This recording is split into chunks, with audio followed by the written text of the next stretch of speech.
কলকাতাতেই জব করতাম এবং একটা ভালো রেপুটেড কোম্পানিতেই জব করতাম আমার ফিল্ডে, এবং ভালো পজিশনেই ছিলাম তখন। এবং সেই জায়গা থেকে যখন স্যালারিটা হাফ হয়ে যায় তো বাকি জিনিস তো হাফ হয়নি। তো আমাদের কাছে তখন সম্পত্তি বলতে বাড়ি আর বাবার বন্ধ হয়ে যাওয়া একটা 10 বছর পুরনো দোকান। বাট বাবা বলেছিল যে এত কষ্ট করে তোদের মা তোদের মানুষ করালো, পড়াশোনা করালো, সমাজে একটা নাম করলি, তোরা ইঞ্জিনিয়ারিং করলি, মানুষজন চেনে সম্মান করে, এখন তোরা শেষে রাস্তায় ফুচকাওয়ালা হবি। আমার এটা খুব গায়ে লাগলো। আমি কিন্তু বললাম, বাবা আমাদের ফুচকাওয়ালা বলে খোটা দিল। আপনি 40 টাকা দিয়ে স্টার্ট করছেন। ফুচকা হচ্ছে স্ট্রিট ফুড, এটাকে আপনি বিজনেসে নিয়ে আসছেন। একদম। স্ট্রিট ফুডকে মানে আমি যদি ঘর থেকে বেরোই, আমার পাড়ার মোড়ে আমার ফুচকা রয়েছে 10 টাকা আর 10 টাকা 20 টাকায় আমি পেয়ে যাবো। আপনার কাছে কেন? ফুচকা বেসিক্যালি পুরো ভারতবর্ষের সব জায়গার ফুড। তো যেটা প্রবাদ আছে সেটা মহাভারত থেকে শুরু হয়েছিল। তো কেন ফুচকাওয়ালা দেখে বাইরের রাজ্যে এবং বাইরের দেশে হবে না? তো আমরা অ্যাজ এ বেঙ্গল ব্র্যান্ড হিসেবে পুরো ভারতবর্ষে, এবং একটা দিন আমাদের এটা স্বপ্ন যে আমরা বাইরেও ছড়িয়ে পড়বো এবং ফুচকা ওয়ার্ডটাই লোকে জানবে।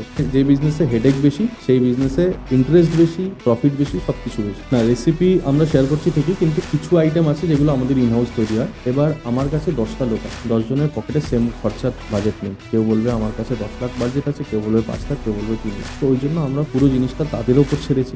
ফিজ যেটা নেওয়া হচ্ছে সেটা বেসিক্যালি তাদের ওপরই খরচা হয়। এটা আমাদের প্রফিটেবিলিটি না। আমাদের প্রফিটেবিলিটি হচ্ছে রয়্যালটি চার্জেস থেকে। বিগত কয়েক বছর হাইপ উঠেছে বিরিয়ানি, সব জায়গাতে বিরিয়ানি নিয়ে মাতামাতি। কোথাও 100 টাকায় বিরিয়ানি, কোথাও 80 টাকায় বিরিয়ানি, 60 টাকাতেও দেখেছি আমি। কিন্তু যারা দেখো বড় নাম করা তারা কিন্তু 300, 350 নিজেদের একটা সার্টেন ধরে রেখেছে এবং বাড়ছে, কমছে না কেউ না। আমার রোজ যে ভালো ব্যবসা যাবে তা তো না। আজকে আমার 80 টাকা বা 100 টাকায় দিচ্ছে দেখে আমার প্রচুর ভিড় হলো, কালকে আমার পাশে একজন 70 টাকায় দিয়ে দিলে কিন্তু তার কাছে পুরো ভিড়টা চলে যাবে।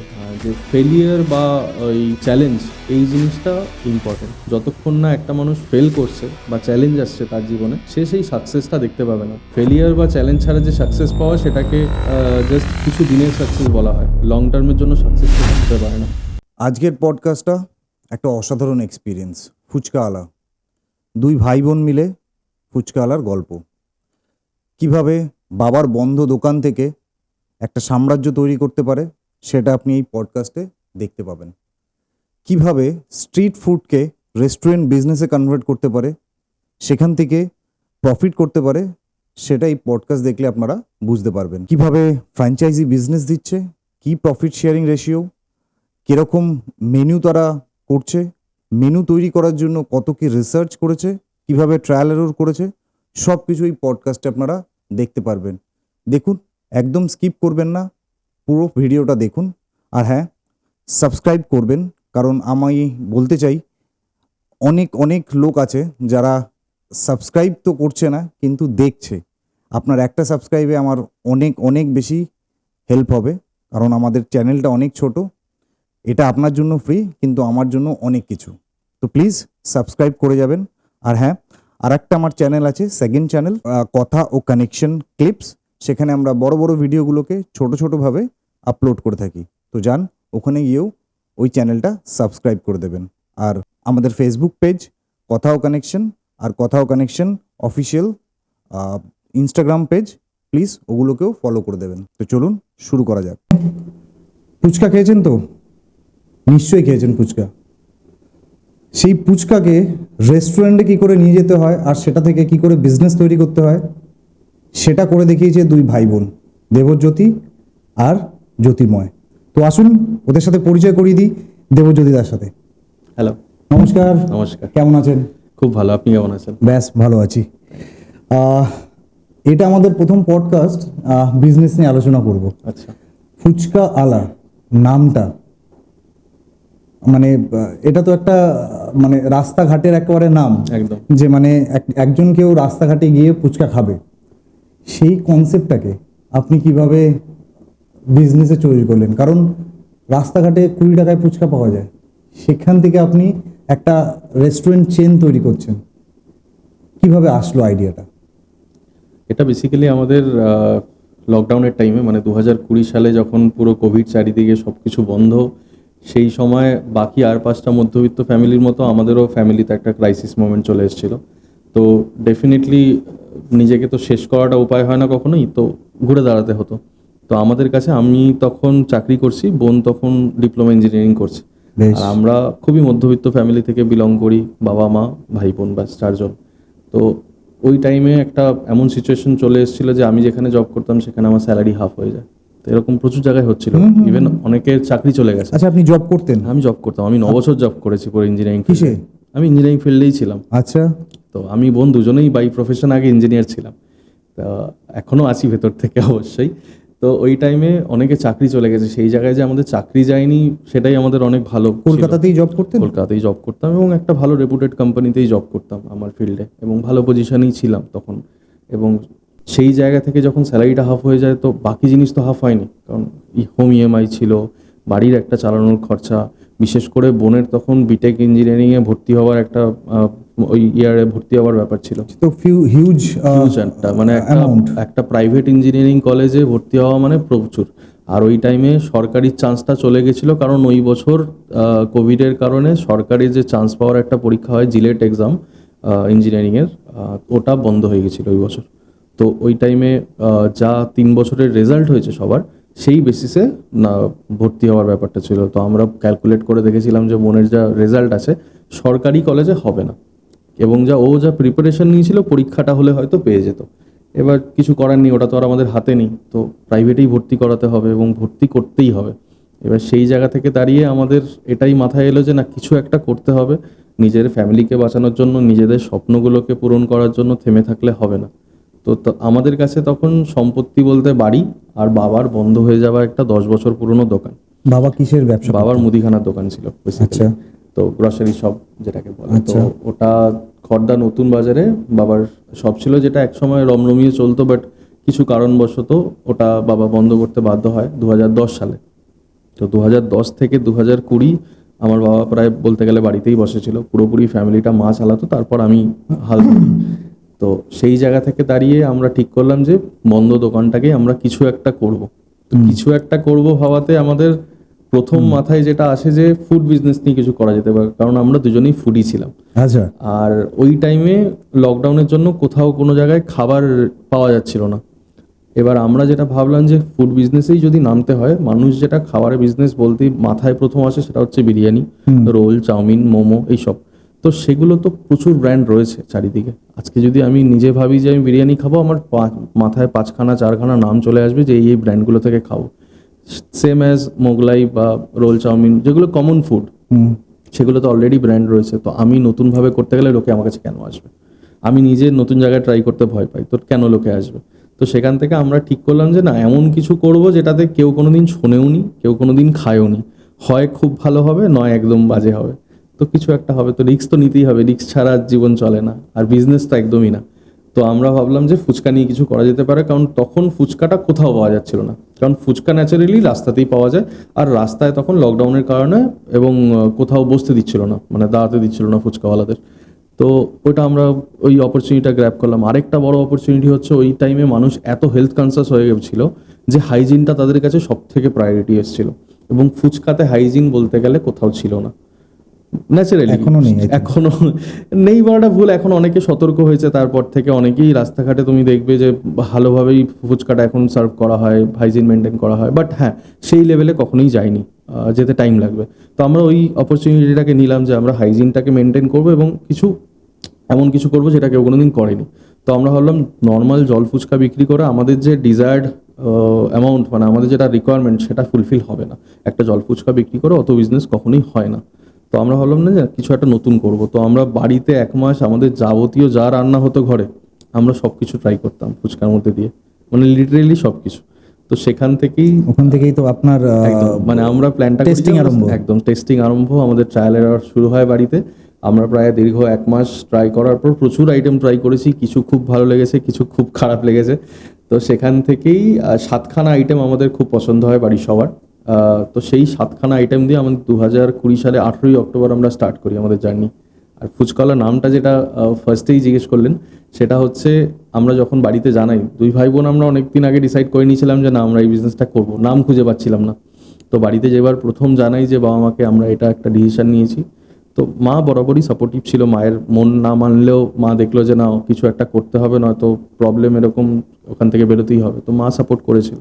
বাট বাবা বলেছিল যে এত কষ্ট করে তোদের মা তোদের মানুষ করালো, পড়াশোনা করালো, সমাজে একটা নাম করলি তোরা, ইঞ্জিনিয়ারিং পড়লি, মানুষজন চেনে সম্মান করে, এখন তোরা শেষে রাস্তায় ফুচকাওয়ালা হবি। আমার এটা খুব গায়ে লাগলো। আমি বোনকে বললাম, বাবা আমাদের ফুচকাওয়ালা বলে খোটা দিল, আমরা এই নামটাই রাখবো। তো সেখান থেকে নামকরণ। তো ওই জন্য নামটা আমরা ফুচকাটা বাংলায় আর বলাটা ইংলিশ, এটাই জাস্ট চেঞ্জ হয়েছে, বাট নামটা ওখান থেকে আসে ফার্স্ট মাথায়। তারপরে আর কোনোদিন ঘুরে দাঁড়াতে হয়নি। কিরকম আইটেম ওখানে পাওয়া যায় আপনার? আমরা যখন শুরু করেছিলাম আমাদের সব থেকে পপুলার 3টে আইটেম ছিল। সেটা হচ্ছে চিকেন ফুচকা, আমাদের সব থেকে হিট আইটেম, যেটা কেউ কোনোদিন করেনি, আমরাই ফার্স্ট এনেছিলাম। তারপরে কর্ন চিজ ফুচকা, আরেকটা হচ্ছে বাংলাদেশি ফুচকা। এই 3টে আইটেম আমাদের সব থেকে পপুলার ছিল। বাদ বাকি নর্মাল যেরকম পাওয়া যায়, জল ফুচকা, দই ফুচকা, ওগুলো ছিল। কিরকম প্লেটের দাম আর কতগুলো করে দেন আপনারা? যখন শুরু করেছিলাম তখন একরকম ছিল, এখন একরকম। এখন কিরকম? মোটামুটি এখন যদি আমি বলি, আমাদের মিনিমাম স্টার্ট হয় 40 টাকা থেকে, ম্যাক্সিমাম 150 টাকা অবধি প্লেট। বেশ, এইখানে যদি আমি আপনাকে একটা কোশ্চেন করি, আপনি 40 টাকা থেকে স্টার্ট করছেন, ফুচকা হচ্ছে স্ট্রিট ফুড, যেটাকে আপনি বিজনেসে নিয়ে এসছেন। একদম। স্ট্রিট ফুডকে মানে আমি যদি ঘর থেকে বেরোই, আমার পাড়ার মোড়ে আমার ফুচকা রয়েছে, 10 টাকা, 20 আর টাকা। 10 টাকা 20 টাকায় আমি পেয়ে যাব, আপনার কাছে কেন যাব? না, আমাদের থিঙ্কিংটা প্রথম থেকে একটাই ছিল যে আমরা জল ফুচকাতে কখনোই ফোকাস করিনি, এবং আমরা জল ফুচকাতে কম্পিটিটর হতেও চাই না। আজকের ডেটে দাঁড়িয়েও আমাকে যদি কেউ প্রশ্ন করে, আমি একটাই কথা বলি যে আমার থেকে পাড়ার মোড়ের ওই কাকুটা আমার থেকে ভালো জল ফুচকা বানায়, এটা আমি অ্যাডমিট করি এবং আমি নিজে ওখানে গিয়ে খাই। তো জল ফুচকাটা কখনোই আমাদের জনার ছিল না, ওটা একটা ইমোশন, ওটার সাথে কোনো কম্পিটিশন হয় না। লোকে আসলে তারও যদি জল ফুচকা খেতে ইচ্ছা করে, আমাদের কাছে এখন যারা জল ফুচকার কাস্টমার, মানে নর্মাল যেটা অরিজিনাল ফুচকা, সেটার যারা আমাদের কাছে কাস্টমার, তারা শুধুমাত্র আসে হাইজিনের জন্য, তাদের কাছে টাকাটা ম্যাটার করে না। তো সেখানে ওই টাইপের কাস্টমার আমার প্রচুর আছে। বাট আমাদের যেটা 90% কাস্টমার, সেটা হচ্ছে আমাদের স্পেশালিটির জন্য, যেটার জন্য আমরা ফেমাস হয়েছি, যে আমাদের স্পেশাল আইটেমগুলোর জন্য, সেগুলো তো কোথাও পাওয়া যায় না, এবং সেটার প্রাইস কম্পিটিশনও কোথাও নেই। তো ওই অপরচুনিটিটাকেই আমরা কাজে লাগিয়েছিলাম, ওটা দিয়েই আমরা ফেমাস হয়েছি, এবং ওটার উপরে বেস করেই আমাদের বিজনেসটা এগিয়েছে ধীরে ধীরে। তো জল ফুচকা কখনোই আমাদের কম্পিটিশন হয়ে দাঁড়ায়নি। ফুচকাটা আসলে কোথাকার ফুড? ফুচকা বেসিক্যালি পুরো ভারতবর্ষের সব জায়গার ফুড। তো যেটা প্রবাদ আছে সেটা মহাভারত থেকে শুরু হয়েছিল। তো সেখান থেকে আস্তে আস্তে ফুচকা এখন মহাভারতে কোথায় আছে ফুচকা? মহাভারতে বেসিক্যালি এটা গল্পটা হচ্ছে যে দ্রৌপদী 5 জনকে যখন খাবার দেওয়ার কথা হয়েছিল, তখন এইটুখানি একটা অল্প ময়দা ছিল। তো তাকে বলা হয়েছিল ওইটুখানি দিয়ে 5 ভাইকে সমানভাবে লুচি করে দিতে। এবার দ্রৌপদী দেখলো যে ওইটুখানি ময়দা দিয়ে লুচি করে দেওয়ার মতো নেই 5 ভাইদের জন্য। তো তখন সে বুদ্ধি করে ওটাকে ছোট ছোট লিচি বানিয়ে ছোট ছোট লুচি আকারে মানে সার্ভ করেছিল। তো সেটাকেই ধীরে ধীরে ওটাকে ফুচকার আকার ধারণ নেয়, এবং ওইখান থেকেই ফুচকার উৎপত্তি বলে আমাদের পূর্বপুরুষরা সবাই মনে করেন। আর এখন ইন্টারেস্টিং হিস্ট্রি। হ্যাঁ, এটা খুবই আমি ইন্টারেস্টিং। প্রথমবার জানলাম। হ্যাঁ, আর এখন ফুচকা ভারতবর্ষে প্রচুর জায়গায়, মানে সব জায়গাতেই পাওয়া যায়, বাট ডিফারেন্ট নামে পাওয়া যায়। আমি জানি না আপনি জানেন কিনা, ফুচকাকে এক জায়গায় বাতাসা বলে, আচ্ছা, আমরা এখানে বাতাসা কোথায়? মানে অন্য কিছু বুঝি। কোন কোন কোন লোকেশন? এটা এক্স্যাক্টলি আমার মনে নেই, মেবি রাজস্থান সাইডে সম্ভবত। এই জায়গাটাতে আমি আমার আরেকটা কোশ্চেন, আপনি এটাকে রেস্টুরেন্ট বিজনেসে করেছেন, চেন বিজনেসে করছেন, এটাকে আপনি প্রবাবলি আপনার অ্যাম্বিশন থাকবে হচ্ছে যে অল ইন্ডিয়া নিয়ে যাবার। একদম একদম। বিভিন্ন স্টেটে ফুচকার নাম বিভিন্ন রকম, আপনি যেরকম বললেন বাতাসা, কোথাও গোলগাপ্পা, কোথাও পানিপুরি। একদম। তো আপনি তো নাম অলরেডি ফুচকাওয়ালা দিয়ে দিয়েছেন, তো সেখানে আপনার কম্পিটিশন হবে না, সেখানে আপনার প্রবলেম হবে না আইডেন্টিফাই করাতে? প্রবলেম ডেফিনেটলি হবে, বাট আমরা সবসময় একটা জিনিস মাথায় রেখেছি, এবং আমরা ওই আইডেন্টিটিটা বজায় রাখবো যে ব্র্যান্ড বাইরের থেকে আসে আমাদের এখানে। আজকের ডেটে দাঁড়িয়ে KFC আসছে আমাদের এখানে, ম্যাকডোনাল্ডস আসছে আমাদের এখানে, আমরা ওই জিনিসগুলো তো আগে জানতাম না, ওটার সাথে এখন আমরা হ্যাবিচুয়েটেড হয়ে গেছি, এবং মনে করি যে আমার এখানে পাড়ার জিনিস ওটা। এখন KFC-কে দেখে পাড়ায় পাড়ায় ফ্রাইড চিকেন বিক্রি হয়, তো কেন ফুচকাওয়ালা দেখে বাইরের রাজ্যে এবং বাইরের দেশে হবে না? তো আমরা অ্যাজ এ বেঙ্গল ব্র্যান্ড হিসেবে পুরো ভারতবর্ষে, এবং একটা দিন আমাদের এটা স্বপ্ন যে আমরা বাইরেও ছড়িয়ে পড়বো, এবং ফুচকা ওয়ার্ডটাই লোকে জানবে। তো তারা হয়তো এটা বিচার করবে যে পানিপুরি আলাদা, ফুচকা আলাদা, বাট ফুচকা সত্যিই আলাদা, এবং ফুচকা ইমোশন। বেশ, যদি আমি আলাদার কথা বলছি, তাহলে কি ইউএসপি আছে যেটা আপনাকে অন্য ফুচকা থেকে আলাদা করছে বা স্ট্রিট ফুচকা থেকে আলাদা করছে? কি এরকম ইউএসপি আছে? স্ট্রিটের থেকে আলাদা প্রথম কথা হচ্ছে, আমরা এই জিনিসটাকে, মাইন্ডসেটটাকে ব্রেক করেছি যে ফুচকা জিনিসটা দাঁড়িয়ে খাওয়া হতো, সেখানে একটা ডাইনিং সিস্টেমে লোকে আড্ডা মেরে ফুচকা খাবে। একটা টাইম স্পেন্ড করবে, মানুষের সাথে আড্ডা মারবে, গল্প করবে, প্রিয়জনদের নিয়ে আসবে, ফ্যামিলি নিয়ে আসবে। তো সেই অ্যাম্বিয়েন্সটা আমরা তৈরি করতে সক্ষম হয়েছি। এবং যে স্টাফিংগুলো আমরা চেঞ্জ করেছি, ফুচকা আমাদের আগে যারা প্রচুর ব্র্যান্ড হয়েছে অনেক জায়গায়, তারা বেসিক্যালি জোর দিয়েছিল হচ্ছে জলের ওপর ভ্যারাইটি। আজকে যদি গুজরাট বা রাজস্থান বা মহারাষ্ট্রে চলে যাওয়া হয়, ডিফারেন্ট কাইন্ড অফ জল পাওয়া যায়। আমাদের এখানে যেমন ব্লু কালার, গ্রিন কালার, এরকম অনেক রকম, হ্যাঁ। সেটা টেস্টের উপর পুদিনা ডিপেন্ড ফুদিনা করে। এসব একদম দিয়ে। একদম একদম, মানে আমাদের এখানে জল বলতে আমরা তেঁতুল জলই বুঝি, টক জল। বাট আমাদের রাজ্যের বাইরে বেরোলেই কিন্তু অনেক রকম ভ্যারাইটি পাওয়া যায়, সেটা জলের ওপর। তো আমরা সেই পথে না হেঁটে আমরা স্টাফিংটাকে চেঞ্জ করেছি। আলুর লোকে- বদলে অন্য একদম। কিছু। আমরা যেটা বললাম যে চিকেন করেছি, কর্ন করেছি, এখন আমাদের প্রচুর আইটেম হয়ে গেছে। এখন চিংড়ি হয়ে গেছে, আমাদের ধনিয়া ফুচকা আছে, আইসক্রিম ফুচকা আছে, চকলেট ফুচকা আছে, শাহি ফুচকা আছে যেটা মিষ্টি, মানে পুরো ডেজার্ট আইটেম ওটা। এবং মানে অসাধারণ খেতে সেগুলো। তো প্রতিনিয়ত আমরা চেঞ্জ করে যাচ্ছি এবং ভবিষ্যতে আরও আসবে। তো ওইটাই আমাদের ইউএসপি মেন, যে আমরা অ্যাম্বিয়েন্স দিই, আমরা ভালো কোয়ালিটি দিই, এবং আমাদের যে টাইপের আইটেম আমরা করি ওটা কোথাও পাওয়া যায় না। That's the main USP. First outlet আপনাদের কোথায় খুলেছিল আর কবে খুলেছিল? অবশ্যই খর্দা, যেটা বললাম 2020 সালে 18 অক্টোবর। তো খর্দা দিয়ে আমাদের শুরু। ওকে। আর এখন কটা আউটলেট রয়েছে আপনাদের? এখন আমাদের বর্তমানে নিজেদের 2টো আর ফ্র্যাঞ্চাইজি 3টে। বেশ। আপনি যদি আমাকে একটুখানি বলেন যে ফ্র্যাঞ্চাইজি আপনি বললেন, ফ্র্যাঞ্চাইজিটা কিভাবে, মানে কিরকমভাবে ফ্র্যাঞ্চাইজি জিনিসটা যদি আপনি আমাকে, আমাদের দর্শকদেরকে বলেন যে কিরকমভাবে ফ্র্যাঞ্চাইজি জিনিসটা আর কিরকমভাবে এটা অপারেট হয়, তাহলে খুব সুবিধা ফ্র্যাঞ্চাইজি হয়। বেসিক্যালি দুরকমভাবে হয় আমাদের ফিল্ডে, ফুড ফিল্ডে বেসিক্যালি। একটা হচ্ছে ফোকো মডেল, মানে ফ্র্যাঞ্চাইজি ওন কোম্পানি অপারেটেড, আর একটা হচ্ছে ফোফো মডেল। তো আমাদেরটা ফোফো মডেল, মানে franchise own franchise operated. FOCO আমরা কোনোদিন যেতে পারবো না, কারণ হচ্ছে আমাদেরটা প্রিমেক ফুড না, মানে আমরা রেডিমেড ফুডটা বানিয়ে কোথাও স্টোর করে রাখবো সেরকম অপরচুনিটি আমাদের নেই। যেগুলো কেক বা মোমো, এগুলোতে ফ্রোজেন ফর্মে জিনিসটাকে রাখা যায়। আমাদেরটা ইনস্ট্যান্ট তৈরি করতে হবে, নয়তো জিনিসটা নষ্ট হয়ে যাবে। তো সেই জন্য আমাদের ফিল্ডে ওই অপশানটাই আমাদের বেছে নিতে হয়েছে, এবং সেখানে এই মডেলের কিছু বেনিফিটও রয়েছে। হ্যাঁ, একটা মানুষ অনেকে বলে যে ফোকো মডেলে, মানে franchise own company operated, headache কম, যে কোম্পানি সব পাঠাচ্ছে, কোম্পানি সব করছে। ডেফিনেটলি হেডেক কম, কিন্তু এটাও সত্যি যে যে বিজনেসে হেডেক বেশি, সেই বিজনেসে ইন্টারেস্ট বেশি, প্রফিট বেশি, সব কিছু বেশি। কারণ তখন বিজনেসটা নিজের বলে মনে হয়। আপনি যদি আমাদেরকে ফোফো মডেলটা বুঝিয়ে দেন, ফোফো আর ফোকোর মধ্যে কি ডিফারেন্স রয়েছে? ফোকো হচ্ছে basically franchise own company operated. তো কোম্পানি অপারেটেড মানে হচ্ছে কোম্পানি নিজের জিনিসগুলো নিজের ফ্যাক্টরিতে রেডি করছে, ফুডগুলো। যেমন প্রচুর কেকের কোম্পানি আছে, মোমো কোম্পানি আছে, যারা অল ইন্ডিয়া খুব ফেমাস। তো সেরকম কিছু কোম্পানি যারা নিজেরা রেডি করছে, নিজেদের ফ্যাক্টরিতে রেডি করছে, এবং সেগুলো ডিস্ট্রিবিউট করে দিচ্ছে অল ইন্ডিয়া বেসিসে। তো সেখানে আপনাদের আউটলেটে সেই জিনিসগুলো এলো, আপনি সেগুলো সেল করলেন, সেই যে অ্যামাউন্ট সেল হলো তার পরিপ্রেক্ষিতে আপনি একটা পার্সেন্টেজ পেলেন। ঠিক আছে, এটা হচ্ছে FOCO model, franchise company company operated হয়ে গেল। এখানে আপনার হেডেক কম, আপনাকে কিছু করতে হচ্ছে না, কোম্পানি মাল দিয়ে যাচ্ছে, আপনি মালটা সেল করে তার এগেনস্টে একটা প্রফিট কামাচ্ছে। কিন্তু এখানে একটা লিমিটেশনস রয়েছে, যে আপনাকে নিজের খাটনি করছেন না, তো কোম্পানির নাম দেখেই যে কটা লোক আসছে আর কি, আপনার জন্য কেউ আসছে না। আমাদের ক্ষেত্রে মডেলটা অন্যরকম। আমাদের ক্ষেত্রে মডেলটা, আমাদের ফুডগুলো রেডি করে রাখা যাবে না, তাহলে নষ্ট হয়ে যাবে। আমাদেরটা ডেলি ডেইলি আপনার cook একদম, হচ্ছে। আমরা ফ্রেশ প্রোডাক্ট করি এবং সেই হিসাবেই জিনিসটাকে রান করি। এখানে পুরো জিনিসটা আমরা তাদেরকে ট্রেন করে দিই, আমরা তাদেরকে সমস্ত রকম ট্রেনিং দিই, আমরা রেসিপি শেয়ার করছি, আমরা তাদেরকে পুরো বিজনেস এবং রেসিপিও শেয়ার করে দিচ্ছেন? সবকিছু শেয়ার করছি।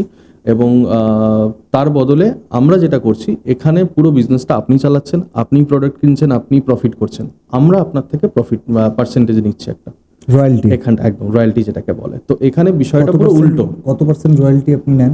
এটা ডিপেন্ড করছে এরিয়া টু এরিয়া। আমরা দুরকমভাবে করি, আমরা একটা ফিক্সড কস্টও রাখি। কিছু কিছু এরিয়ায় আমরা বলি যে কেউ যদি রয়্যালটি না যেতে চায়, আমরা ফিক্সড কস্ট করি। কিছু কিছু জায়গায় আমরা রয়্যালটির উপর, রয়্যালটিটা কিসের উপর নেন? রয়্যালটি ডেলি সেলিং এর উপর 10%। ডেইলি সেলিং এর উপর 10%। তো এই হিসেবে আমাদের হয়। এখানে প্রফিট যেটা রয়েছে, আমরা সবসময় খোঁজার চেষ্টা করি এরকম মানুষকে যারা আমাদের মতো প্যাশনেট, যারা এরকম জায়গা থেকে বিলং করছে যে আমি কিছু করতে চাই, আমার কাছে হিউজ বাজেট নেই, বাট আমি একটা বিজনেসে নামতে চাইছি, কিন্তু আমার আইডিয়া নেই। তো আমরা তাদের জন্য রয়েছি, আমরা আইডিয়া দিচ্ছি, আমরা বিজনেস প্ল্যান দিচ্ছি, তারা আমাদের বিজনেসটাকে নিয়ে নিজের মতো করে এগোচ্ছে, আমাদের নামটা নিয়ে এগোচ্ছে, কিন্তু তার নিজের ইনপুটও সেখানে থাকছে। কারণ একটা বিজনেস প্রথমত আমি কোথাও যদি ফ্র্যাঞ্চাইজি দিই, আমার নাম দেখে হয়তো প্রথম 1 মাস লোক গেল, কিন্তু আলটিমেটলি সেখানে লোক ধরে রাখার ক্ষমতাটা কিন্তু তাদের আউটলেটের পার্টিকুলার কোয়ালিটি মেনটেন এবং তাদের বিহেভিয়ার টুয়ার্ডস কাস্টমার, ওইখানেই হচ্ছে এই মডেলের সব থেকে বড় প্লাস পয়েন্ট। কারণ আজকে কেউ যদি নিজে সেই দায়িত্বটা নিয়ে এগিয়ে নিয়ে যেতে চায়, তার ব্যবহার এবং তার কোয়ালিটির ওপর ওই আউটলেটের রেভিনিউ বাড়তে থাকবে। তাহলে ধরুন আমি যদি আপনার ফ্র্যাঞ্চাইজি নিই, আপনি তো আমাকে রেসিপি শেয়ার করছেন, পুরো স্ট্র্যাটেজি শেয়ার করছেন। না না, রেসিপি আমরা শেয়ার করছি ঠিকই, কিন্তু কিছু আইটেম আছে যেগুলো আমাদের ইনহাউস তৈরি হয়। যেমন আমাদের মেন মশালা, ওটা হচ্ছে মেন জিনিস আমাদের। ওইটা 3 রকমের চাটনি আর frozen item like momo, fish fry. কারণ আমরা এখন ক্যাফে মডেলে চলে এসেছি, তো ফুচকা ছাড়াও প্রচুর আইটেম অ্যাড হয়ে গেছে। তো সেই জিনিসগুলো আমরা আমাদের থেকে তাদেরকে প্রোভাইড করি। ওগুলোতে আমরা কোনো রকম প্রফিট রাখি না, ওগুলো অন কস্টে দেওয়া হয়, যেটা বানাতে খরচা হয় সেটাই নেওয়া হয়। আর এইগুলোর বাদ দিয়ে বাদবাকি র মেটেরিয়াল যেগুলো, সেগুলো একটা প্রপার লিস্ট দিয়ে দেওয়া হয় যে কী কী ব্র্যান্ড ইউজ করা যাবে। ফর এক্সাম্পল, তেলটা এই ব্র্যান্ডের ইউজ করতে হবে, চিজ বা বাটার এই ব্র্যান্ডের ইউজ করতে হবে, যাতে একটা মানুষ আমার যেখানেই আউটলেটে খাক না কেন তার যেন কোয়ালিটিটা সেম লাগে। ওই জন্য প্রোডাক্ট ব্র্যান্ডগুলো সেম হতে হবে, তো ওই লিস্টটা তাদেরকে মেনটেন করতে হয়। এখন আপনাদের কটা আউটলেট রয়েছে? এখন আমাদের নিজস্ব 2টো আর 3টে ফ্র্যাঞ্চাইজি। 3টে। কোথায় কোথায় রয়েছে আপনাদের দীঘাতে ফ্র্যাঞ্চাইজি? 2টো আছে, একটা হলদিয়ায় আছে। আপনার ইনভেস্টমেন্ট কিরকম আছে আপনাদের ফ্র্যাঞ্চাইজির? আমরা ফ্র্যাঞ্চাইজিটাকে বেসিক্যালি 2 ভাগে ভাগ করেছি। একটা হচ্ছে 80 থেকে 150 স্কোয়ার ফিটের মধ্যে হলে সেটাকে কিয়ক্স আউটলেট হিসেবে ধরছি। কিয়ক্সটা কি? কিয়ক্স মানে হচ্ছে যেখানে লোকে অন দ্য গো দেখবে, দাঁড়িয়ে এক প্লেট নিয়ে চলে যাবে, বা 2-4টে সিটিং অ্যারেঞ্জমেন্ট থাকবে। ছোট আউটলেট বলতে যেগুলো আমরা বুঝি। কত স্কোয়ার ফিটের হয় মোটামুটি? 80 থেকে 150 স্কোয়ার ফিটের মধ্যে হলে সেটাকে কিয়ক্স হিসেবে ধরা হচ্ছে। আরেকটা হচ্ছে ক্যাফে মডেল পুরোপুরিভাবে, যেটা 150 স্কোয়ার ফিট থেকে শুরু করে 500-600 স্কোয়ার ফিট অবধি থাকছে। সেখানে প্রপার অ্যাম্বিয়েন্স, প্রপার সাজানো গোছানো। এখন ক্যাফে বলতে আমরা যা বুঝি, মানুষ এখন খাবার থেকেও বেশি সাজানোটাকে প্রাধান্য দেয়, তো সেখানে প্রপার সিটিং অ্যারেঞ্জমেন্ট, ডাইনিং সিস্টেমে আমরা ওখানে করছি। তো এই দুটো মডেল বেসিক্যালি। কিয়ক্স মডেলে মোটামুটি কম করে খরচা করলেও 3 মতো খরচা হয়, 3 লাখ টাকা। Yes, minimum investment 3। আর ক্যাফে মডেলে মোটামুটি মিনিমাম ইনভেস্টমেন্ট 4 থেকে 4.5। 4 থেকে 4.5 লাখ টাকা। 500 স্কোয়ার ফিটে মোটামুটি 4 থেকে 4.5 লাখ টাকার মধ্যে হয়ে ডেফিনেটলি যাবে। বাড়বে। আমি যেটা 4-4.5 বলছি সেটা 200-250। মানে আপনারা কি দোকানটাকে, মানে যে আউটলেটটা আছে সেটাকে পুরো সাজিয়ে দেন না, আপনারা? আমরা কিছুই করি না, আমরা পুরো আইডিয়া তাদেরকে দিই। আমরা সাপোর্টের জন্য রয়েছি। কেউ যদি বলে যে না আমার ডেকোরেশনের লোক নেই, আমার ইন্টেরিয়ার লোক নেই, সেখানে আমাদের লোক রয়েছে, আমরা তাদের প্রোভাইড করে দিই। বাট আমরা পুরো জিনিসটাকে সাজিয়ে গুছিয়ে দিই না। কারণ কি? কারণ আমরা সাজিয়ে দিলে একটা ফিক্সড কস্ট থাকবে। এবার আমার কাছে 10টা লোক আসছে, 10 জনের পকেটে সেম খরচার বাজেট নেই। কেউ বলবে আমার কাছে 10 লাখ বাজেট আছে, কেউ বলবে 5 লাখ, কেউ বলবে 3 লাখ। তো ওই জন্য আমরা পুরো জিনিসটা তাদের ওপর ছেড়েছি। আমাদের কিছু ক্রাইটেরিয়া আছে, সেগুলো ম্যাচ করতে হয়। যেমন আমরা লাল হলুদ কালারটা মেনটেন করে চলি, তো সেই কালারটাকে মেনটেন করলো। আমাদের যে ইমেজগুলো তাদের দেওয়া হলো সেগুলো লাগালো, আমাদের থেকে ফটো ফ্রেম দেওয়া হয় সেগুলো দিয়ে সাজালো তারা। তো মোটামুটি তার জন্য যাতে- চার্জ করেন? আমাদের ফ্র্যাঞ্চাইজি ফিজ আছে একটা, 3 বছরের এগ্রিমেন্ট হয়। একটা ফ্র্যাঞ্চাইজি ফিজ নেওয়া হয়, যেটা আমি বললাম যে অ্যামাউন্টগুলো ওর মধ্যেই সব নিয়েই বললাম, ওগুলো তার মধ্যেই সব কিছু কমপ্লিট হয়ে যায়। তো ওই জন্য এই ফ্র্যাঞ্চাইজি ফিজ নেওয়ার পর আপনারা আর কি সাপোর্ট করেন? মানে ফ্র্যাঞ্চাইজি ফিজ যেটা নেওয়া হচ্ছে সেটা বেসিক্যালি তাদের ওপরই খরচা হয়, এটা আমাদের প্রফিটেবিলিটি না। আমাদের প্রফিটেবিলিটি হচ্ছে রয়্যালটি চার্জেস থেকে। ফ্র্যাঞ্চাইজি ফিজের মধ্যে আমরা তাদেরকে যেটা দিচ্ছি সেটা হচ্ছে আমরা তাদেরকে ট্রেনিংটা দিচ্ছি, সমস্ত রেসিপি শেয়ার করছি, আমরা তাদেরকে বিজনেস মডেল শেয়ার করছি, কিভাবে বিজনেসটা গ্রো করতে হয়, সমস্ত হেল্প তাদের করছি। 3 বছর ধরে আমাদের সমস্ত অনলাইন মার্কেটিং তাদের হচ্ছে আমাদের থ্রু, আমাদের page through, social media platform through, সেগুলো হচ্ছে। 10খানা ফটো ফ্রেম আমরা প্রোভাইড করছি তাদেরকে কাউন্টারে সাজানোর জন্য, ছোট বড়। আর বিলিং সফটওয়্যার দিচ্ছি একটা, যেটা তাদের বিলিংয়ের ক্ষেত্রে এবং অ্যাকাউন্টেবিলিটির ক্ষেত্রে প্রচণ্ড হেল্প করবে। আর কিছু অ্যাক্সেসরিজ দেওয়া হয় যেগুলো তাদের ইনিশিয়ালি কাজের ক্ষেত্রে লাগবে, স্টাফ ড্রেস এগুলো থাকছে, মেনু কার্ড এগুলো। তো সব মিলিয়ে অ্যাকচুয়ালি ফ্র্যাঞ্চাইজি ফিসটা নেওয়া হয়।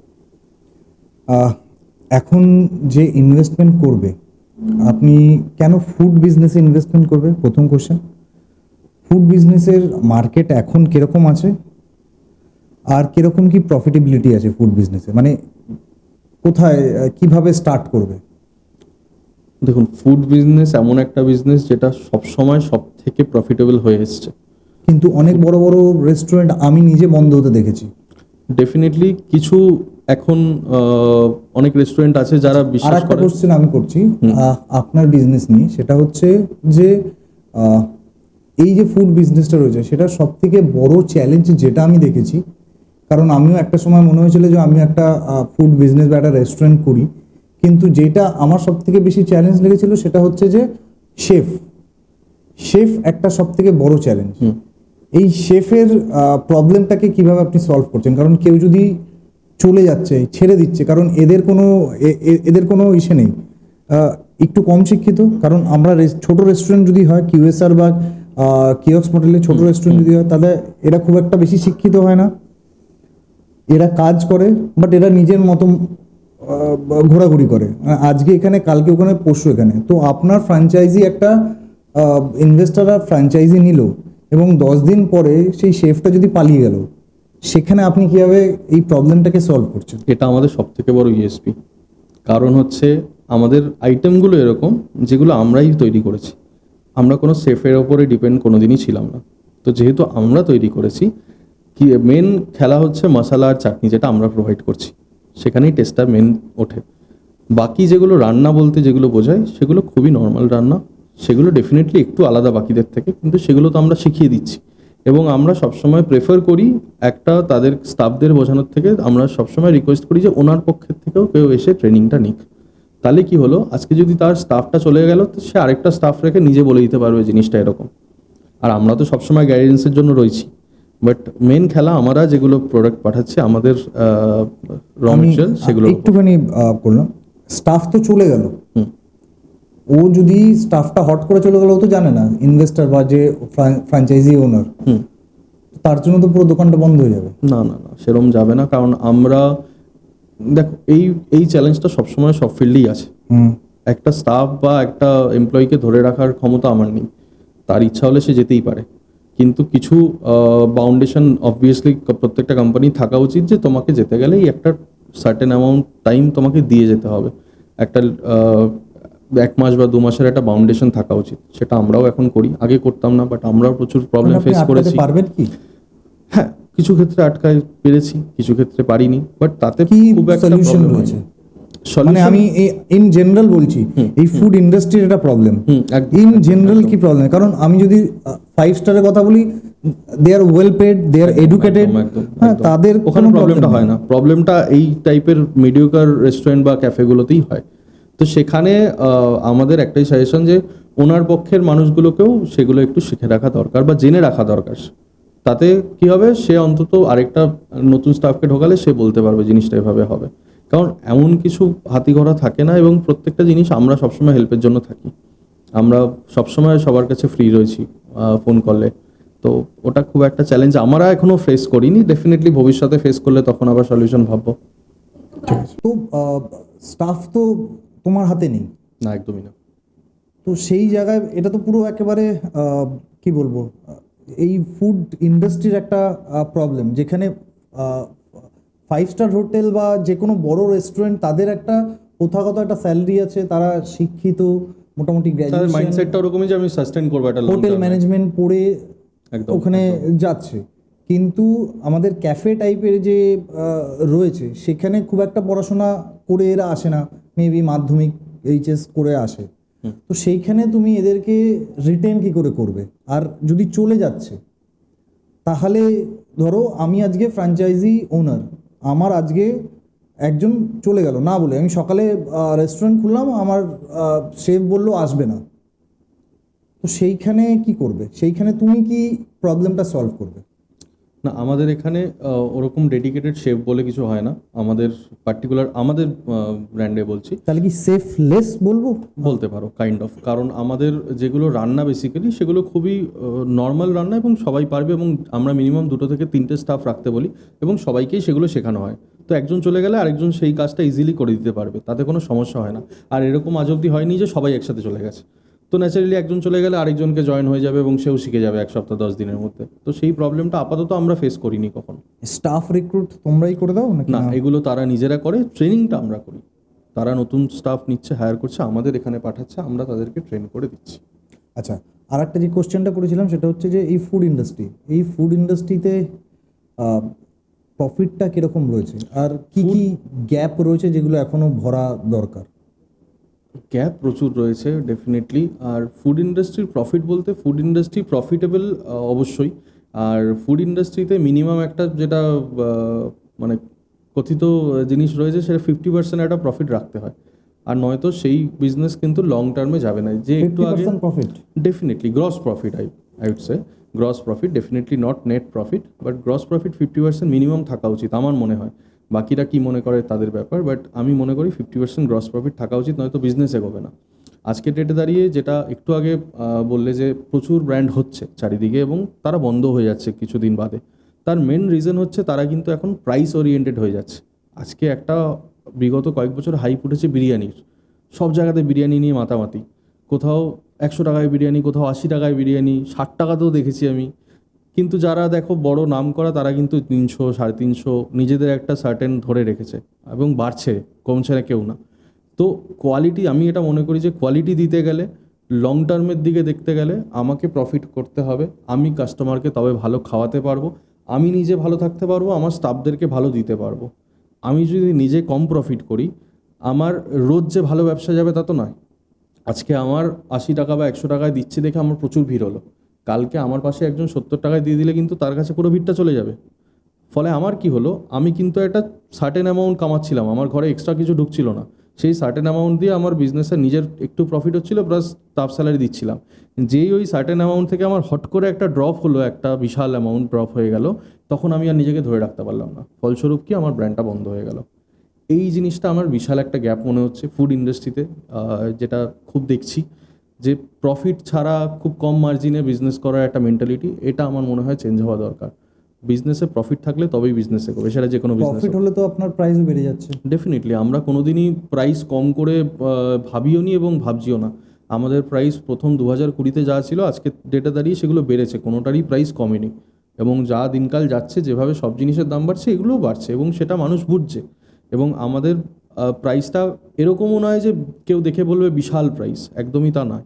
আমাদের খুব নমিনাল প্রাইস রাখা হয়, যেটা সাধারণ মানুষের ক্ষেত্রে অ্যাফোর্ডেবল।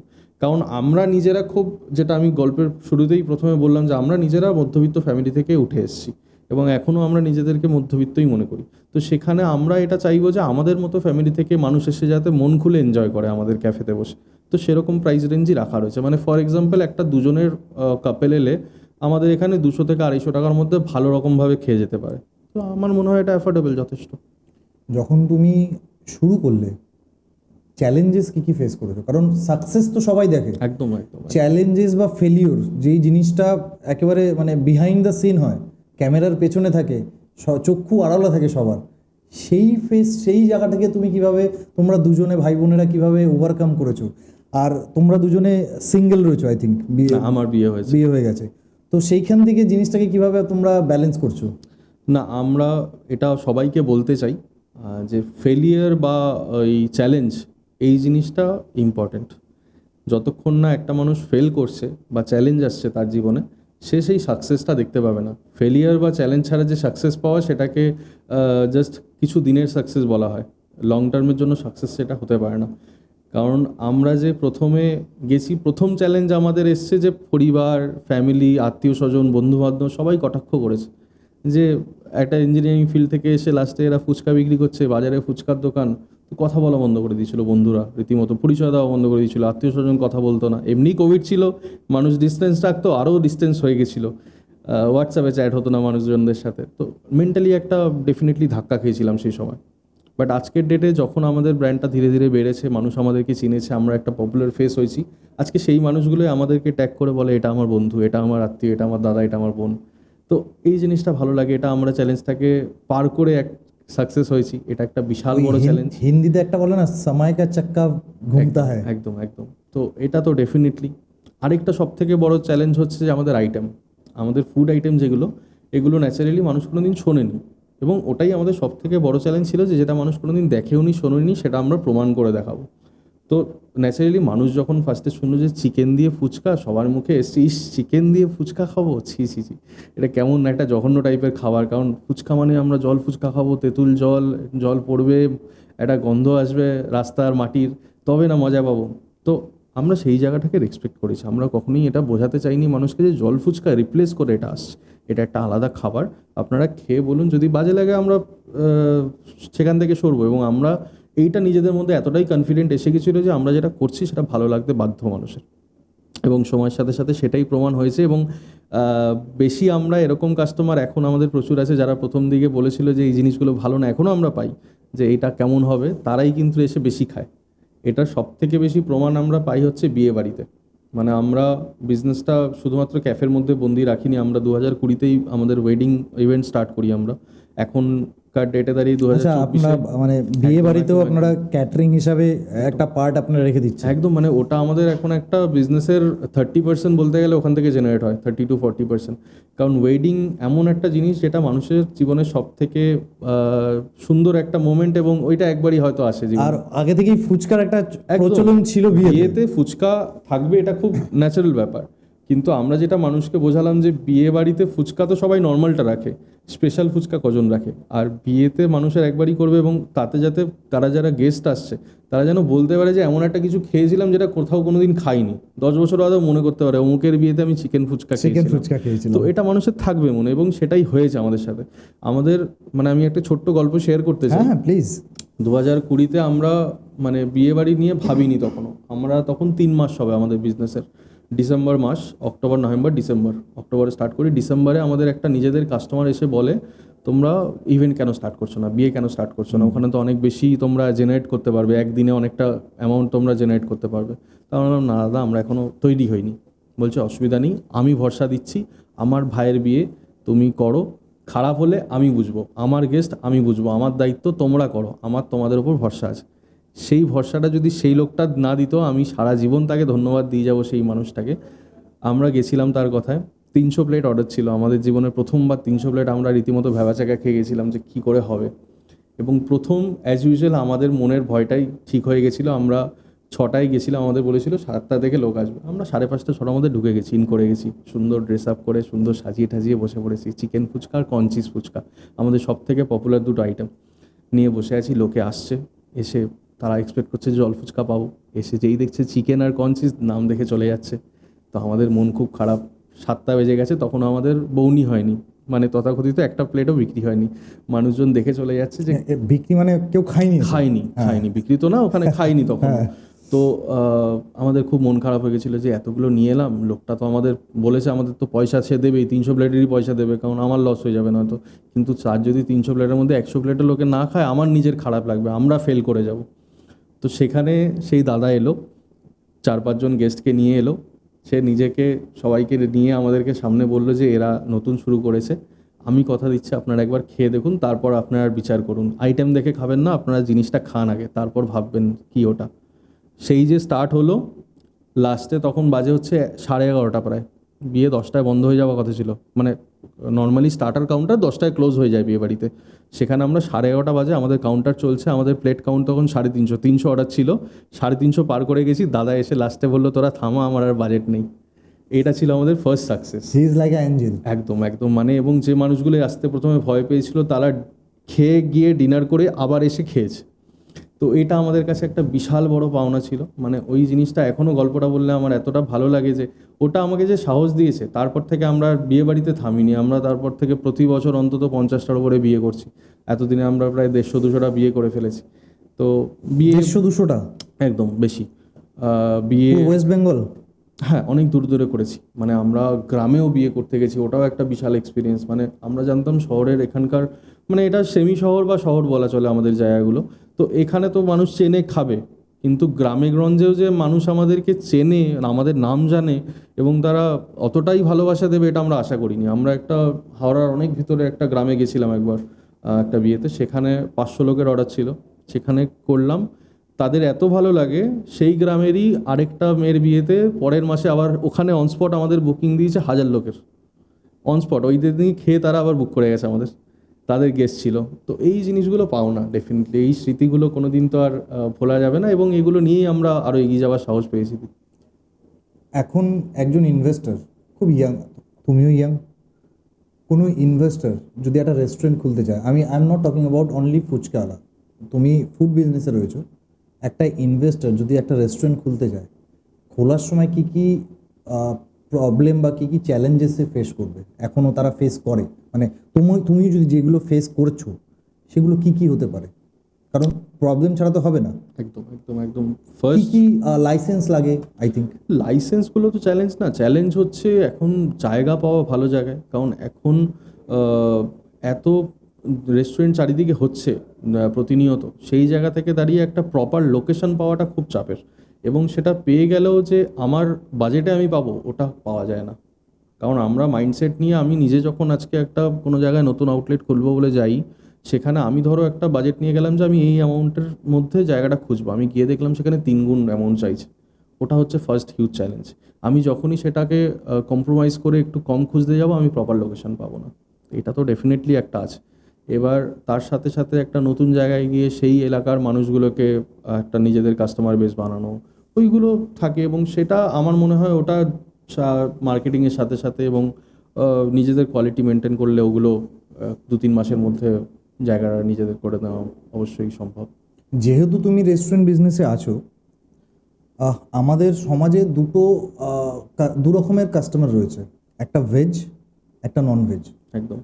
যে কোনো রেস্টুরেন্টে কেউ যদি ভেজ হয়, যে কোনো যেখানে নন ভেজও পাওয়া যায়, কতটা সেফ? এখানে আমি একটা জিনিস বলতে চাই যে কিছু কাস্টমার আছে যারা ভেজ ননভেজ সবই খায়, মানে পার্টিকুলার হয়তো কোনো দিন হয়তো ভেজ খায়, কোনো দিন হয়তো ননভেজ খায়, কিন্তু যেটা তুমি বলতে চাইছো যে যারা পিওর ভেজ, পিওর ভেজ। কিছু মানুষ এরকম থাকে যারা যেখানে ননভেজ বিক্রি হয় সেখানে ঢুকবেও না। তো তারা আমার কাস্টমার না, প্রথমেই আমি সেটা স্বীকার করিনি, এবং তাদের জন্য আমাদের কাছে এই মুহূর্তে কিছু নেই। আমি তোমার কাস্টমার হিসেবে বলছি না, আমি ইন্ডাস্ট্রি বলছি। ধরো আমি নিজে মঙ্গলবার ভেজ খাই, হুম আর মঙ্গলবার ভেজ মানে আমি পিওর ভেজ খাই। হুম আমি যে কোনো রেস্টুরেন্ট যেখানে চিকেনও তৈরি হয়, যেখানে মাছও তৈরি হয়, যেখানে মাটনও তৈরি হয়, বিরিয়ানিও তৈরি হয়, সেই রেস্টুরেন্টে গিয়ে আমি ভেজ খাবো, সেটা কতটা সেফ? না না, সেটা ফুললি ডিপেন্ড করছে সেই পার্টিকুলার রেস্টুরেন্টের উপর। আমরা নিজেদেরটা বলতে পারি, আমরা ভেজ আর ননভেজের পুরো সেপারেট করি। মানে আমার ভেজের মধ্যে যে জিনিসগুলো থাকে সেগুলো ননভেজে টাচ হয় না, যেগুলো ননভেজে থাকে সেগুলো ভেজে টাচ হয় না। তো সেই জিনিসটা আমাদের মেনটেন হয়ে এসছে বছরের ধরে, এবং কাস্টমাররাও তাই জানে, এবং সেরকম কাস্টমার আমাদের ধরা বাঁধা প্রচুর আসে তারা।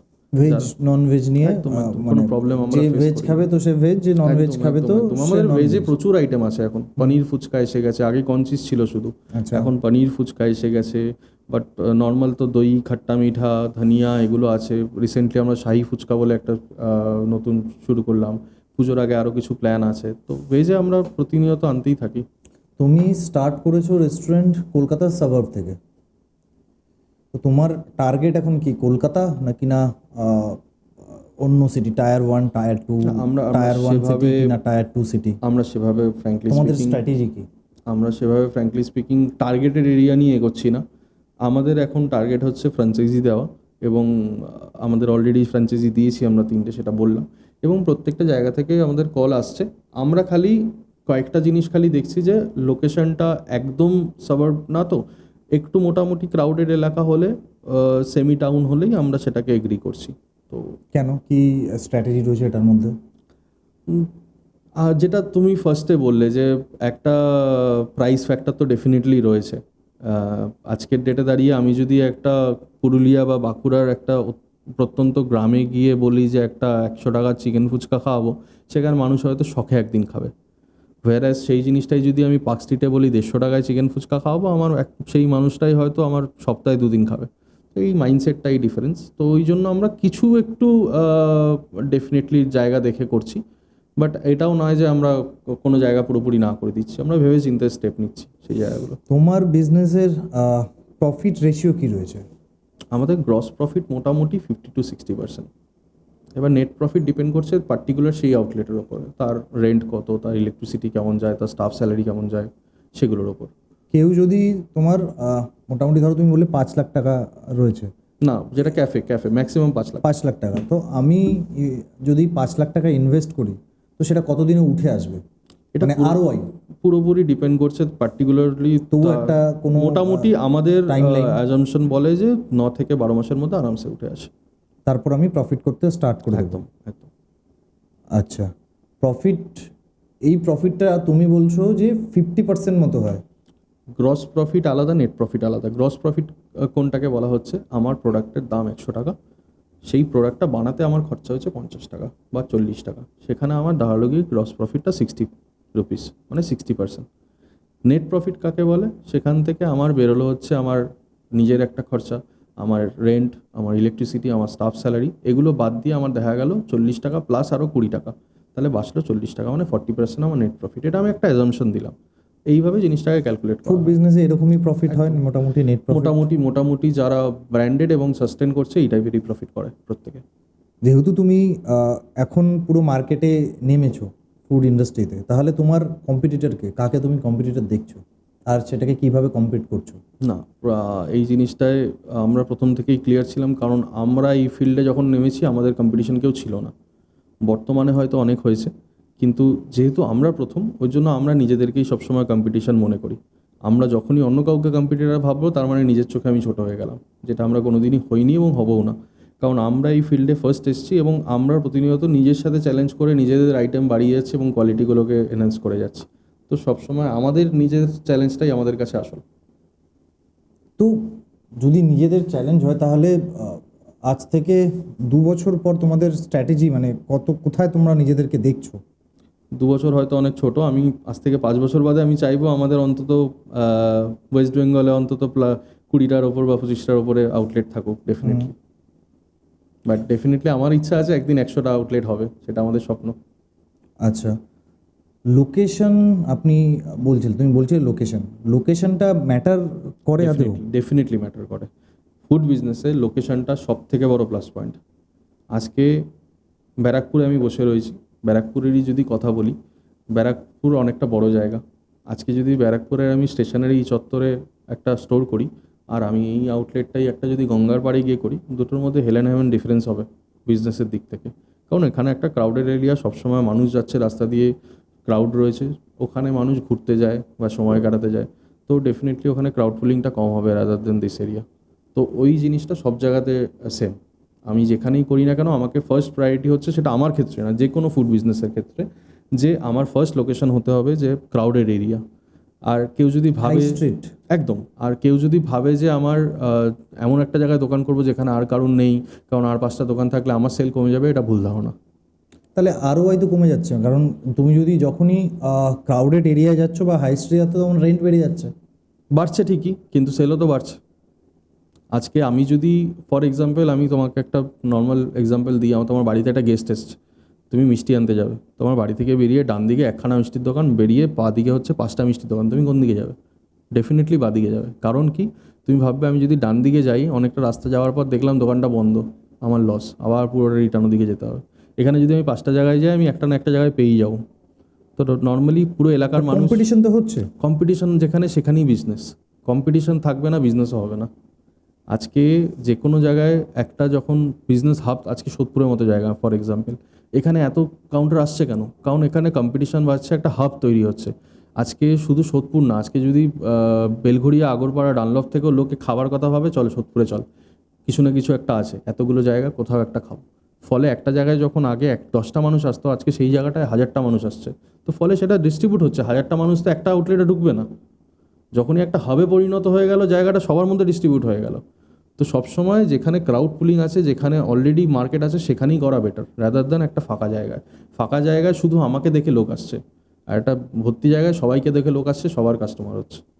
আচ্ছা, যেই জিনিসটা আমার স্কিপ হয়ে গেল, আমি তখন জিজ্ঞেস করছিলাম লাইসেন্সিং। একটা রেস্টুরেন্ট খুলতে গেলে কীরকম কি লাইসেন্সিং দরকার হয়, কতদিন টাইম লাগে? আর একটা রেস্টুরেন্ট, ধরো আমি তোমার কাছে আসলাম যে আই এম ইন্টারেস্টেড, ফুচকালার ফ্র্যাঞ্চাইজি নিতে চাই, আমি তোমাকে চেক কেটে দিলাম যে তোমার যা ফ্র্যাঞ্চাইজি ফিজ আছে সেটা আমি দিয়ে দিলাম, তারপর কতদিন লাগে একটা রেস্টুরেন্ট খুলতে? আমরা নর্মালি সবাইকে হাতে 1.5 থেকে 2 মাসের টাইম নিয়ে আসতে বলি। মানে কারোর যদি প্ল্যান থাকে, তা মিনিমাম 1.5 মাস হাতে নিয়ে আসতে হবে।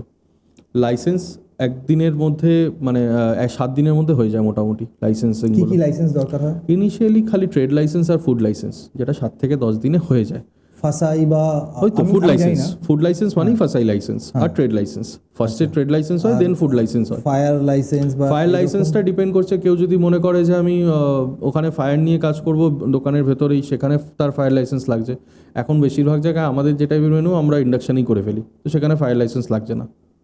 তো ওই জিনিসগুলো রয়েছে, ফায়ার লাইসেন্স একটু টাইম লাগে। লাইসেন্সগুলোতে হেল্প করো? হ্যাঁ, ডেফিনেটলি। ওগুলো এখন এতটাই ইজি হয়ে গেছে আজকের ডেটে দাঁড়িয়ে, যে কেউ ফোনে 2 মিনিটে করে নিতে পারবে। তো ওটা কেউ যদি দরকার পড়ে আমরা ডেফিনেটলি সবসময় তাদের হেল্পের জন্য রয়েছি, বাট ওগুলো খুবই নর্মাল এখন।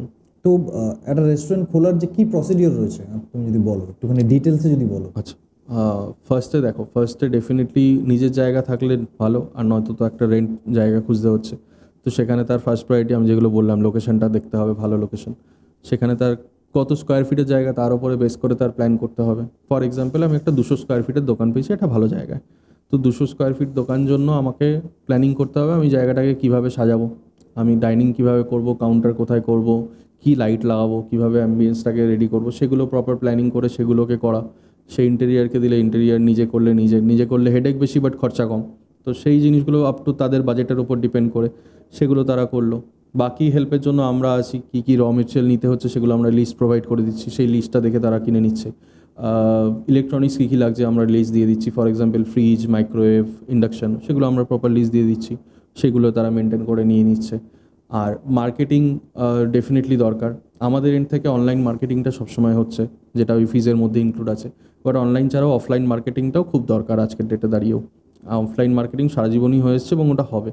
আজকে যদি আমি একটা জায়গায় আউটলেট ওপেন করতে চাই, আমি লোকালি একটা পোস্টার বা নিউজ পেপারে লিফলেট বিলি এগুলো করতেই হবে, সেগুলো করা। এবার ওগুলোর সাথে সাথে নিজেদেরকে স্টাফ হায়ার করা, যেগুলো স্টাফ হায়ার করে তাদেরকে আমাদের এখানে পাঠানো। তাদের এখানে একটা 7 দিনের ট্রেনিং কোর্স হয় আমাদের। একদিনে তো ট্রেনিং দেওয়া পসিবল না, 7 থেকে 10 দিনের একটা ট্রেনিং কোর্স দেওয়া হয়। কে দেয় ট্রেনিংটা? তোমরাই দাও? বোন বেসিক্যালি দেয়, আমিও থাকি, ওই চ্যাপ্টারটা পুরো বোন সামলায়। আচ্ছা। তো ওই ট্রেনিং তো কোর্সগুলো দুজন ভাই বোন দুজনে মিলে দুটো আলাদা মানে আলাদা আলাদা ডিপার্টমেন্ট করে গেছে? একদম মানে আমি পুরো ফিনান্সিয়াল এবং মার্কেটিং এই জিনিসগুলো হ্যান্ডেল করি। বোন পুরো কোয়ালিটি কন্ট্রোল এবং রেসিপি শেয়ারিং, ট্রেনিং, এগুলো সব বোন হ্যান্ডেল করে। ভিজিট করো? একদম ডেফিনেটলি। ভিজিট না করলে তো আমরা কীভাবে তারা কোয়ালিটি মেনটেন করছে সেটা চেক করতে পারবো না, কারণ কোয়ালিটি আমাদের ফার্স্ট প্রায়োরিটি। আমরা এটা নিজেরা মনে করি, আজকে যদি আমি মানুষকে একটা ভালো খাবার দিই, সে আরও 5টা কাস্টমারকে নিয়ে আসবে। তো আমরা সেদিকে সবসময় নজর রাখি এবং আমরা ভিজিট করি প্রতিনিয়ত সব জায়গায়। আর একটা কোশ্চেন, লোকে নিজে পয়সা দিচ্ছে, নিজে ইনভেস্ট করছে, নিজেই চালাচ্ছে, তাহলে কেন ফ্র্যাঞ্চাইজিতে যাবে? কি লাভ আছে ফ্র্যাঞ্চাইজিতে গিয়ে?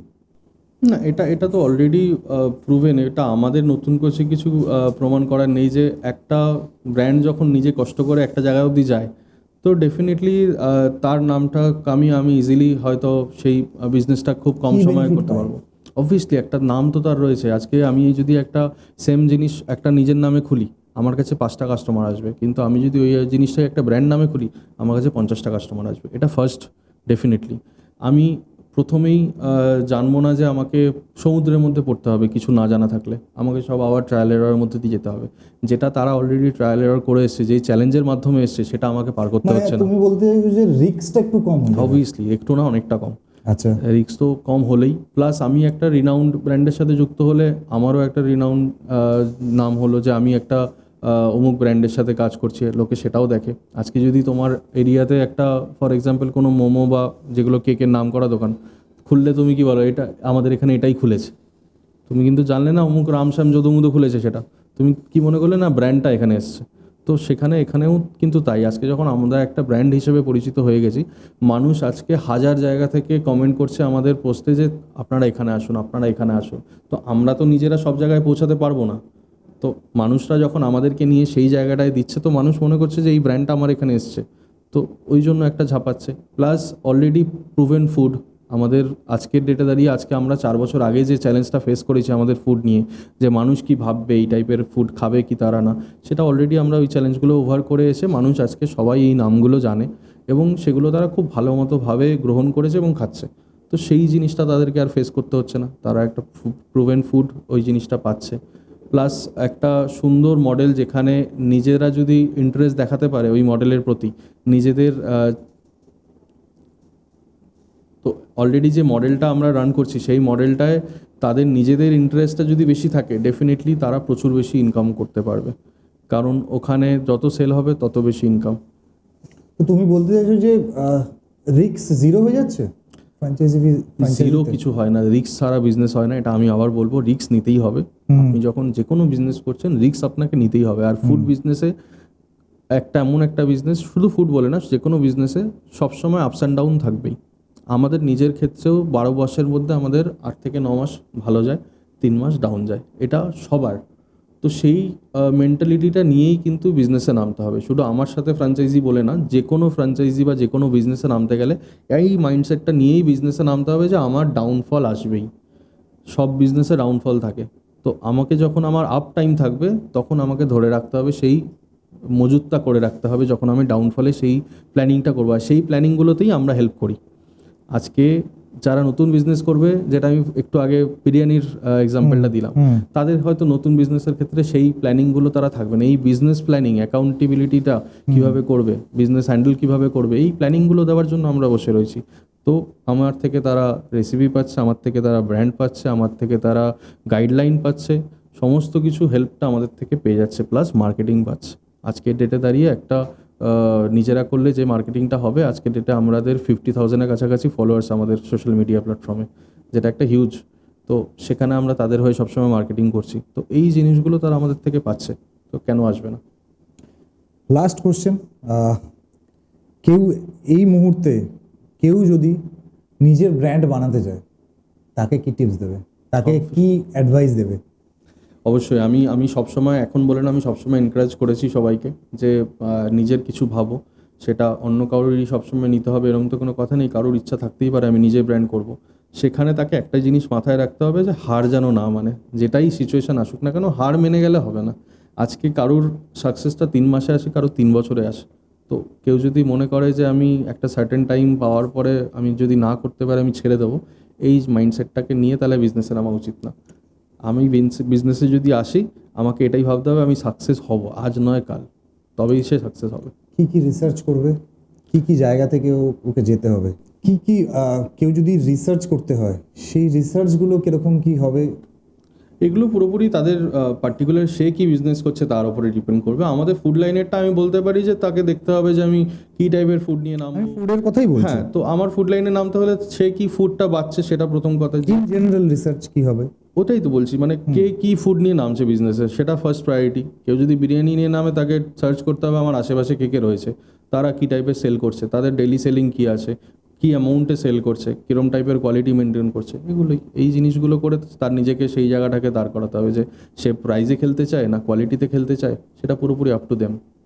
বাট আমার সাজেশন সবসময় কোয়ালিটি নিয়ে খেলো, প্রাইসটা এমনিই হয়ে যাবে।